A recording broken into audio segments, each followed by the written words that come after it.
When I was 10 years old, we traveled from Colorado to New Jersey to visit relatives at Christmas time. We did a host of a variety of things. I actually got to see the original cast in The Wiz and did a lot of sightseeing. But one of my favorite moments was to stay up late at night and wait till everyone else had gone to bed, and then I would sneak downstairs to watch television. A host of old movies that probably had no business watching, such as Bonnie and Clyde and Oklahoma. That was a little okay. But I remember one evening coming across a show.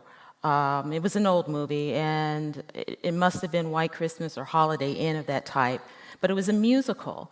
And I started watching, and then they started to do this musical scene, and I noticed I saw Bing Crosby in blackface.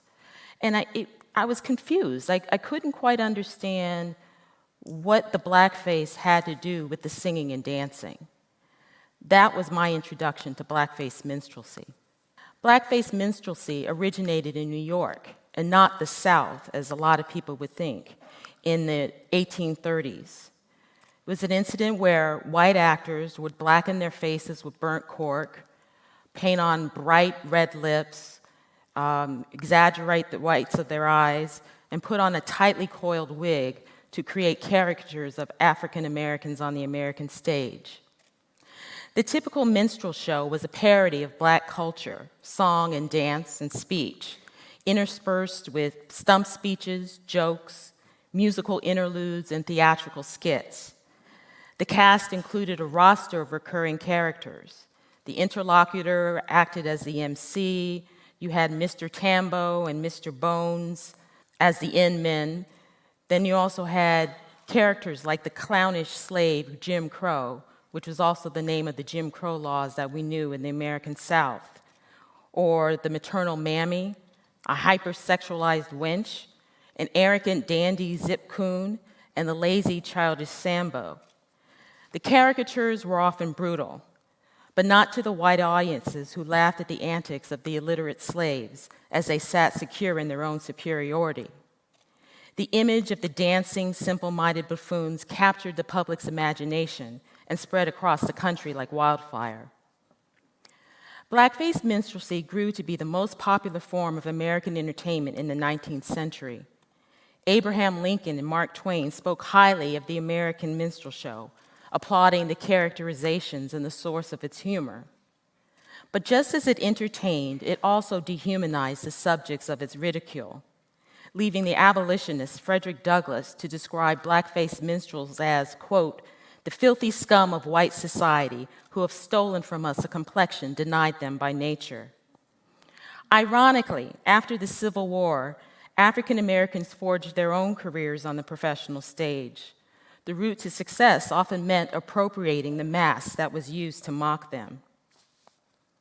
White audiences also embraced Black performance in their local communities. These amateur minstrels used instructional guides that provided them with jokes, routines, songs, and costumes they needed to put on their own shows. Such was the habit of politicians, fraternal orders, colleges, high schools, and community performances, who carried on this tradition well into the 20th century. The professional minstrel show left an indelible imprint on the American psyche. The images and racial stereotypes that continued to circulate in American society on sheet music, magazines, books, vaudeville, theater, film, television, radio, records, and all kinds of formats.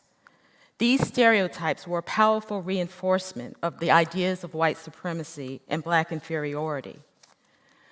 The news headlines of the last few months have shown us that the legacy of blackface minstrelsy continues to haunt us. In a survey conducted by the Pew Research Center, they found that 1 in 3 Americans say that blackface is always or sometimes okay if it's used in a Halloween costume. So let me ask this question. What is the appeal of darkening one's skin in order to impersonate someone of a different race? Blackface minstrelsy was born out of the realities of slavery and racial segregation, and its continual reappearance echoes the pain and suffering felt by Black people whose bodies and cultures were presented as strange and grotesque. It is a persistent reminder of the racism and prejudices that bred its very existence. The way it infiltrated society is a clear example of how deeply ingrained racism is in this country. And the racial subjugation embodied by blackface minstrelsy and perpetuated through a continuum of its history is a form of aggression, a psychic wound that refuses to heal. Racial impersonation of any form cannot escape this legacy. So it's time to shift the power of representation, to develop more expansive narratives about the rich complexity of who we are as human beings. Acknowledging and recognizing blackface for what it is and what it symbolizes is a step in the right direction. Educating ourselves on how stereotypes reinforce racist ideologies is another. Success in either case depends on an honest self-assessment of our social and cultural biases and how they came to be. The legacy of blackface minstrelsy is our shared history and requires all of us to take collective responsibility in dismantling its power to oppress and humiliate. The next time you're confronted with someone in blackface or see a racist stereotype, tell me, what will you do? Thank you.